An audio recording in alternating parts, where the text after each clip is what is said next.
नमस्कार दोस्तों। बहुत बहुत स्वागत है आपका इस कार्यक्रम के अंदर।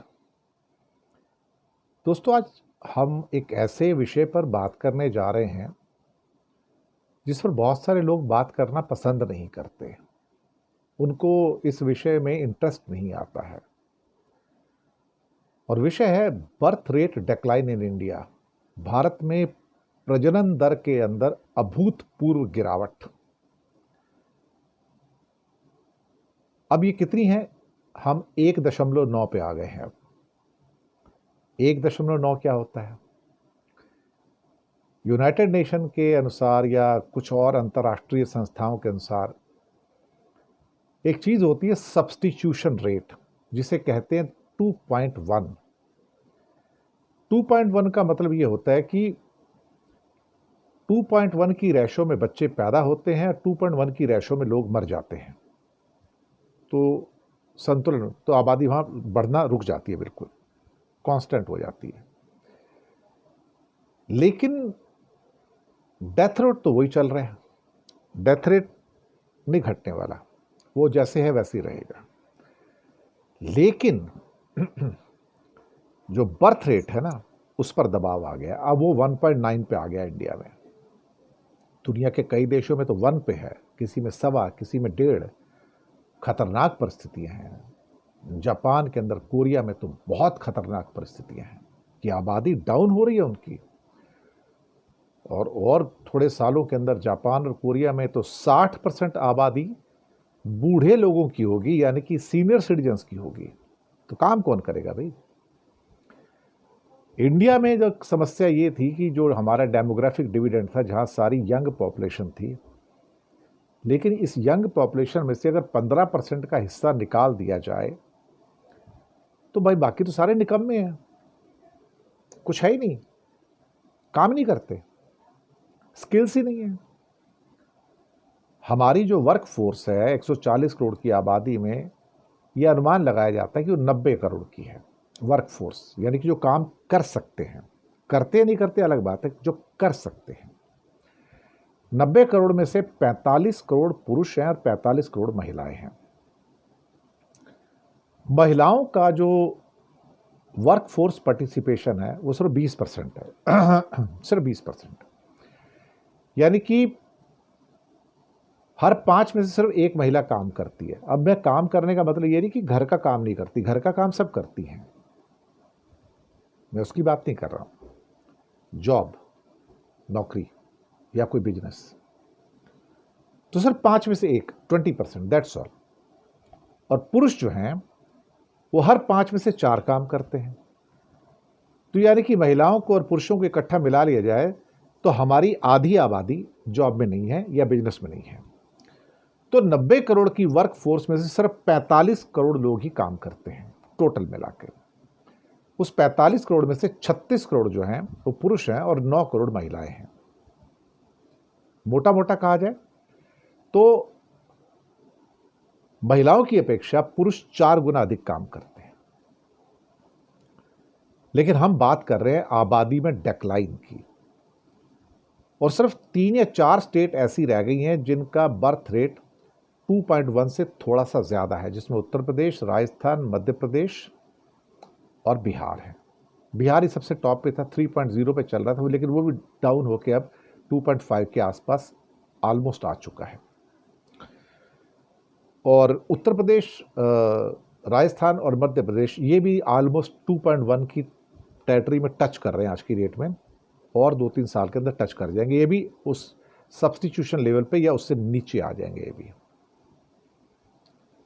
अब जो नए डेटा आए हैं वो क्या कहते हैं कि भारत की जो बर्थ रेट है, जिसको प्रजनन दर कहते हैं, 2050 तक सिर्फ और 25 साल के अंदर अभी जो 1.9 है इससे घटकर 1.3 हो जाएगी। 1.3 1.3 का मतलब है कि आबादी माइनस में जाएगी, यहां से माइनस में। और 2100, आज से 75 साल के बाद भारत की आबादी सिर्फ 80 करोड़ होगी, और उस 80 करोड़ में से कम नहीं तो 30 से 40 करोड़ बुजुर्ग होंगे और यंगस्टर्स तो आपको ढूंढने से नहीं मिलेंगे साहब, ढूंढने से नहीं मिलेंगे। तो जनसंख्या के ऊपर जो एक दबाव की स्थितियां हैं वो बननी शुरू हो गई हैं। इसलिए कई जगह से अब बात निकल के आ रही है कि हमें आबादी बढ़ानी चाहिए। चीन ने आबादी कम की तो उसके पास अब काम करने वाली वर्कफोर्स नहीं है। अब 2023 की बात है, मैं आपको बताऊं, कोरिया के अंदर हालात ये हो गए कि 2.1 की जो सब्स्टिट्यूशन परसेंटेज होती है वहां से वो नीचे करके 0.7 पे आ गई है। बच्चे ही नहीं पैदा हो रहे साहब। जापान के कुछ फिगर्स मेरे पास है, मैंने थोड़े दिन पहले कहा भी था कि 2024 के अंदर मुश्किल से 6-7 लाख बच्चे पैदा हुए जापान में, मुश्किल से 12 करोड़ की आबादी है उसकी। यानी कि वो लोग बच्चे पैदा ही नहीं करना चाहते। क्यों नहीं करना चाहते? उसके बहुत सारे कारण हैं।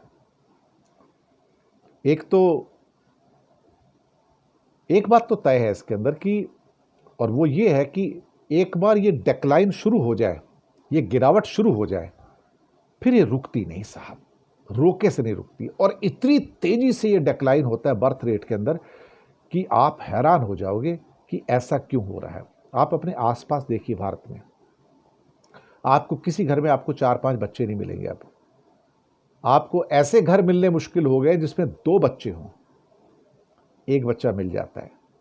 और पूछो तो बोलते हैं एक बच्चे का भी खर्चा कहाँ से उठाएं, बहुत उसकी पढ़ाई महंगी है, मेडिकल खर्चे महंगे हैं, कपड़े महंगे हैं, एक बच्चे को मेंटेन करने में बहुत पैसे लग जाते हैं, उसको पढ़ाने लिखाने में, तो हम पैसे कहाँ से लाएं। अब दक्षिण कोरिया की आबादी तो और अगले 30-40 सालों में आधी हो जाएगी। जापान भी घट रहा है। तो जो आपकी वर्क फोर्स है उसके अंदर आपको वृद्ध व्यक्ति ज़्यादा मिलेंगे, कोरिया और जापान की तरह भारत में भी, और 25 सालों के अंदर अंदर। वर्क फोर्स में कमी, आज आपके सामने 90 करोड़ हैं। ये 90 करोड़ काम कर सकते हैं, लेकिन काम नहीं कर रहे हैं, सिर्फ 45 करोड़ काम कर रहे हैं। तो हम तो ऑलरेडी 50% पे आ गए, यानी कि हो के भी हम उसका यूज़ नहीं कर पा रहे। तो इसका असर किस पर पड़ेगा? हमारी अर्थव्यवस्था की रफ्तार उस पर है। लेबर की कमी हर जगह आप ढूंढो, कई बार आपको प्लम्बर चाहिए नहीं मिलता है, कारपेंटर चाहिए नहीं मिलता है, मकान बनाने के लिए जो लेबर होती है लेबर नहीं मिलती, लेबर बहुत महंगी हो गई है। तो भारत के अंदर भी ये कमियां हमारे सामने बिल्कुल और बिल्कुल हमें हॉन्ट करना शुरू कर दी हैं।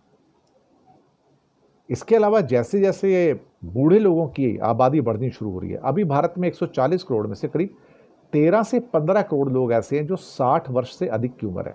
13 से 15 करोड़। 2050 तक ये संख्या 30 करोड़ से ज़्यादा होगी, 30 से 40 करोड़ होगी 2050 में, और 25 साल में। तो फिर इसका मतलब ये हुआ कि उनको ज़्यादा पेंशन देनी पड़ेगी या कोई उनको ऐसी प्रणाली देनी पड़ेगी कि वो गुजारा करें ताकि मर ना जाएं। उनकी स्वास्थ्य सेवा पर ज़्यादा खर्चा करना पड़ेगा।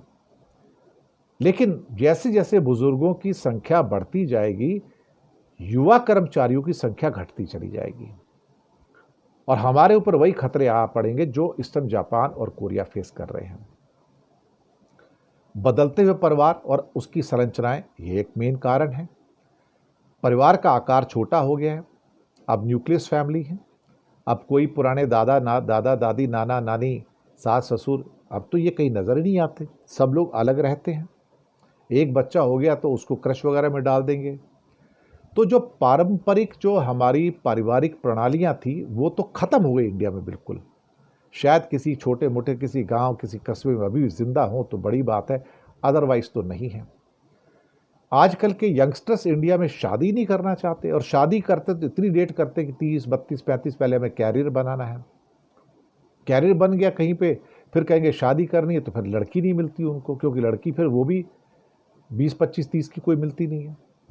फिर वो 30, 35, 40 की उम्र की लड़कियों से शादी करते हैं तो वहाँ पर वो बच्चे नहीं पैदा कर पाते।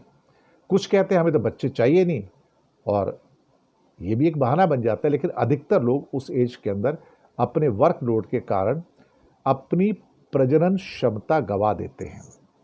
बहुत सारी स्टडीज़ भारत में आई हैं जो ये बता रही हैं कि भारत के आजकल के जो युवा, जो कि आईटी की दुनिया के लड़के हैं, लैपटॉप वगैरह यूज़ करते हैं, प्रतिदिन मोबाइल यूज़ करते हैं, हर 2 में से 1 व्यक्ति किसी न किसी रूप में सेक्सुअल डेफिशिएंसी को महसूस करता है। यानी कि वो अपने आप को उस काबिल ही नहीं पाता कि मैं एक वैवाहिक जीवन को निभा पाऊँ, उसकी जिम्मेदारियों को निभा पाऊँ या एक बच्चे को पैदा भी कर पाऊँ। ये हकीकत बन चुकी है, लड़कियों के साथ भी, लड़कों के साथ में भी। दुनिया के अधिकांश हिस्सों में जो ह्यूमन बींग्स की संख्या है, अधिकांश हिस्सों में कम हो रही है। सिर्फ एक अफ्रीका के अंदर थोड़ी सी उसका इंक्रीज हो रहा है, बाकी सारे कॉन्टिनेंट में गिरावट शुरू हो चुकी है इस समय। और पूरी दुनिया में 2050 तक जो 2.1 का जो रेशो है वो आ जाएगा। इवन अफ्रीका के अंदर जो अभी हाई रेशो है 3, 4, 5 तक की भी चल रही कई जगह पे, वो भी खत्म हो जाएगी। तो बढ़ क्या रहा है? सिर्फ वृद्ध नागरिक बढ़ रहे हैं, जो बूढ़े लोग हैं। तो इनकी पेंशन, स्वास्थ्य सेवाएं, सामाजिक सेवाएं, उनके लिए बहुत पैसा खर्च हो जाता है। और आर्थिक परिणाम ऐसे हैं कि जनसंख्या में ये जो बदलाव आ रहे हैं अभी, बर्थ रेट डिक्लाइन के, इनके लॉन्ग टर्म जो इफेक्ट हैं बहुत ही बुरे हैं। और इसके कारण से आपको वर्कफोर्स नहीं मिलेगी, काम करने वाले लोग नहीं मिलेंगे, जो आपकी आर्थिक प्रगति है वो धीमी पड़ जाएगी। और कम से कम नहीं तो जैसे मैंने पहले कहा कि 2050 तक हमारा 1.29 पे हमारा प्रजनन दर आ जाएगा, बर्थ रेट आ जाएगा। अभी जो 1.9 पे है, तो यहाँ से भी करीब करीब 0.6 और गिर जाएगा। यानी कि बच्चे आपको ढूंढने से मिलेंगे नहीं। एक मोहल्ले में ढूंढो, किसी का कोई यंगस्टर है क्या, कहीं बच्चा है क्या, मिलेंगे नहीं आपको, ऐसे है। और ये चीज़ें कॉमन आपको मिलेंगी शहरों में भी और गाँव में भी। ऐसा नहीं कि गाँव के अंदर कुछ अलग संख्या है ना, वहाँ भी सेम इम्पैक्ट है। तो इस प्रजनन दर में गिरावट अब भारत के अंदर भी चिंता का कारण बनती जा रही है। और यहाँ पे कई नेतागण भी ऐसे हैं जो इस पर चिंताएं व्यक्त करते हैं, लेकिन आज हम नेतागिरी में नहीं जाएंगे, हम जनरल बात कर रहे हैं, सब्जेक्ट के ऊपर बात कर रहे हैं। इसका मतलब ये हुआ कि भारत में जो युवा आबादी थी, जो हमारी आर्थिक वृद्धि है, उसका एक स्तंभ रही है, वो पूरा का पूरा इस समय खतरे में आ चुका है। अब जबकि अब हमारे पास दुनिया में सबसे अधिक युवा मौजूद हैं, लेकिन वो युवा कुछ कर ही नहीं पाते, निकम्मे हैं सारे के सारे। 85% जो हमारी 45 करोड़ की वर्क फोर्स है, 90 करोड़ में से 45 करोड़ काम करते हैं, बाकी 45 काम नहीं करते। तो उसमें से भी 85% जो काम करने लायक नहीं, स्किल ही नहीं उनके पास। खड्डे खोदो खड्डे भरो, खड्डे खोदो खड्डे भरो, उनके पास स्किल ही नहीं, काम क्या करेंगे भाई। तो चुनौतियां बहुत सारी हो गई हैं। सबसे बड़ी चुनौती की कई बार तो अब ये हो गया कि लोग बच्चे पैदा ही नहीं करना चाहते। वो कहते क्या कर रहे हैं पैदा करके, मारो गोली, कहाँ से पैसे लेके आएंगे एक बच्चे को पालना मुश्किल हो गया है। तो महंगाई इतनी बढ़ चुकी है कि गुजारा मुश्किल है, खुद का गुजारा मुश्किल है, बच्चे का गुजारा कहाँ से करोगे। जीवन यापन की जो लागत है वो बढ़ चुकी है। इकोनॉमिक जो अनसर्टेनिटीज हैं, अनिश्चितताएं हैं, वो माता पिता बनने से लोगों को रोक रही हैं। बच्चों के पालन पोषण से जो जुड़ी हुई लागत है वो कई गुना बढ़ गई है। तो अपनी ज़रूरतों और बच्चों की ज़रूरतों के बीच में एक संतुलन ही नहीं बना पा रहे माता पिता, तो बच्चे कहाँ से पैदा करेंगे। और एक पैदा कर लिया तो दूसरे के लिए तौबा तौबा, भाई एक ही बहुत हो गया। अब चूंकि बच्चा पैदा होता है तो जिम्मेदारी महिलाओं पे आती है, और अगर वो वर्क फोर्स में है, काम भी कर रही हैं, तो वहाँ से छुड़वा दिया जाता है कि तुम बच्चे को देखो। तो वहाँ से और दिक्कतें बढ़ती, क्योंकि फिर घर में काम करने वाला एक व्यक्ति रह जाता है और बोझ एक बच्चे के साथ और बढ़ जाता है। तो कहते हैं अब क्या करें। तो महिलाएं जब वर्क फोर्स पे एंटर तो करती हैं, लेकिन अगर एक बच्चा पैदा होता है तो बाहर निकल जाती हैं।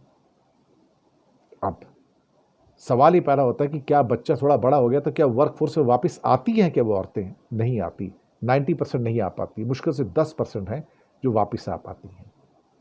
और लेट मैरिजेस हैं वो एक बहुत बड़ा रीज़न है।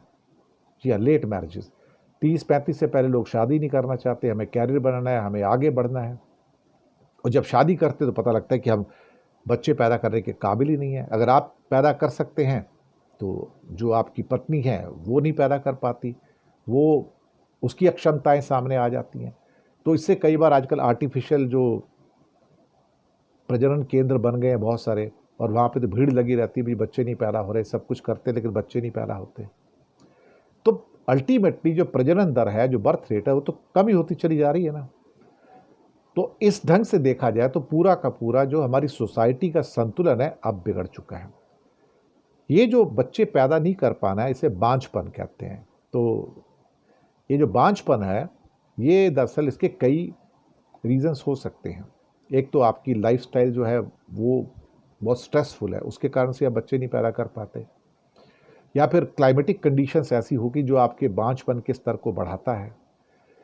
और कई बार तो ऐसा हो कि वो सेक्स की अर्ज ही नहीं पैदा होती है, एक एक महीने में एक एक बार जो नव दंपति है वही सेक्स की अर्ज नहीं पैदा कर पाते हैं। तो भारत में जो हालात हैं वो जापान और कोरिया जैसे बनते चले जा रहे हैं। सरकार को क्या करना चाहिए था? सरकार वो करती नहीं है। एक सबसे इंपॉर्टेंट चीज़ यहाँ पे हो सकती है, क्योंकि सबसे महंगा दो चीज़ें होती हैं जो बच्चे के लिए हमारे खर्चे होते हैं, एक है एजुकेशन और एक है हेल्थ। दो चीज़ें बहुत बड़ी हैं, लेकिन ये दोनों चीज़ें इतनी महंगी हैं कि सरकार ने अपने हाथ एजुकेशन से और हेल्थ से खींच लिए कि हमें तो करना नहीं है। अगर इनके ऊपर बल दिया जाए और टॉप लेवल की एजुकेशन फ्री में दी जाए, टॉप लेवल की हेल्थ सर्विस फ्री में दी जाए, तो लोग सोचेंगे भी हाँ बच्चे होंगे तो कम से कम कोई तो है जो हमको लुक आफ्टर कर रहा है। तो इस ढंग से क्या होगा कि फिर संख्या आपकी बढ़ पाएगी और जो आपका सिकुड़ता हुआ जो वर्क फोर्स है वो बढ़ पाएगा, सामाजिक सुरक्षा बेहतर होगी, पेंशन प्रणालियाँ बेहतर होंगी। और कहीं ना कहीं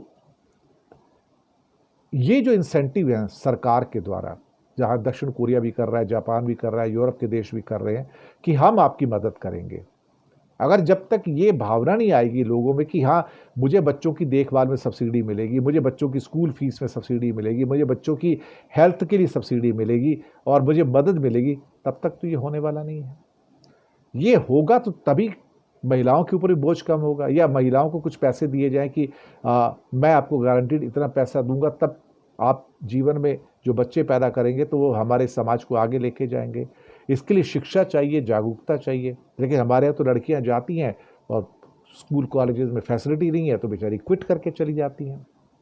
जागरूकता नहीं है स्वास्थ्य के बारे में, शिक्षा के बारे में, आगे बढ़ने के बारे में। तो भारत में जो एल्डर जनरेशन है वो बढ़ती चली जा रही है। मैंने कहा ना, अभी 13 से 15 करोड़ की बुजुर्ग लोग हैं 60 साल से ऊपर, और ये और 2025 तक करीब 30 करोड़ से भी क्रॉस कर जाएंगे। तो 2050 तक हमारी स्थितियां भी ऐसी हो जाएंगी जो आज कोरिया और जापान की हैं, क्योंकि 1.29 पे अगर हमारी प्रजनन दर और 25 साल में होने जा रही है तो हम अपने आप को आज से 25 साल बाद उसी अवस्था में पाएंगे जिस अवस्था में आज जापान और कोरिया है। ये तो आप लिख के कर दीजिए। तो ये एक महत्वपूर्ण मुद्दा है जिसके ऊपर लोग बात करने को एक्चुअली राजी नहीं होते हैं। अब रही बात की एक हमारे यहाँ मिथ है, वो मिथ कहा जाता है कि हमारे समाज में औरत तभी परिपूर्ण होती है जब वो माँ बनती है। जी हाँ, जब वो माँ बनती है। लेकिन वो मिथ अब टूट चुका है। वो कहते हैं माँ नहीं बना तो क्या हो गया, तो हम परिपूर्ण नहीं है क्या? हम तो पूर्ण हैं। तो फिर माँ के रूप में ही बेसिकली देखा जाए तो पूर्णता प्राप्त करती है कहा जाता है, लेकिन अब वो मिथ टूट चुका है। अब उसको क्या कहते हैं कि वो नहीं भी है तो भी मुझे कोई फर्क नहीं पड़ता है। इसके अलावा भारत के जो दक्षिण भारत के राज्य हैं वहाँ पर जो बर्थ रेट है वो ऑलरेडी 1.9 से भी नीचे जा चुका है।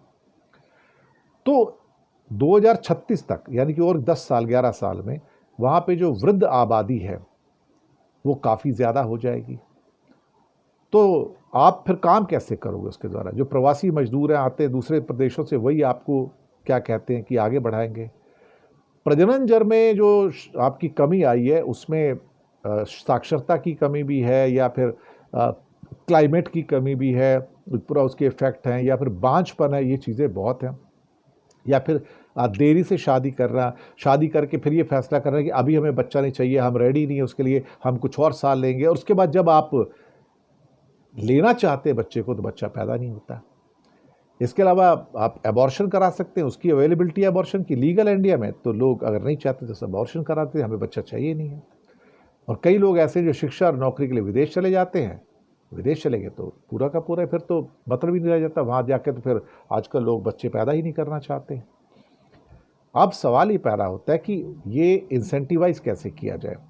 क्योंकि जब एक बार ये डेक्लाइन सेट हो जाता है ना, ये गिरावट शुरू हो गई, तो फिर ये वापस नहीं होती। पूरी दुनिया में देख लिया पिछले 25-30 सालों में, 40 सालों में, ये गिरावट से वे यू टर्न नहीं आता, फिर संख्या नहीं बढ़ती है, आप जो मर्जी कर लो। और इससे जो हमारा श्रम बाजार है वो भी प्रभावित होता है, नकारात्मक प्रभाव करता है। और जो भी हो, लेकिन भारत में इस मामले में कोई भी नीति नहीं है, कोई सोच नहीं है अभी तक। अब कहा जाता है कि एक बच्चे की परवरिश में 30 लाख से लेकर 1.25 करोड़ रुपए तक का खर्चा आता है आज की डेट में, ग्रेजुएट बनाने तक।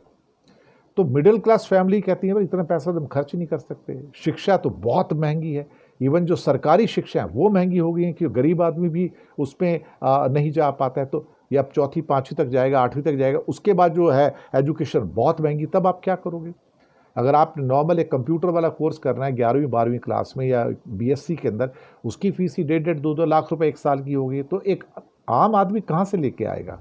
मुझे लगता है कि यहाँ पर सरकार को सोचने की जरूरत थी, लेकिन सरकार वो करती नहीं है। सरकार का दरअसल एजुकेशन के प्रति जो है कोई जिसे कहते हैं ना कि झुकाव ही नहीं है, कोई मतलब ही नहीं रह जाता।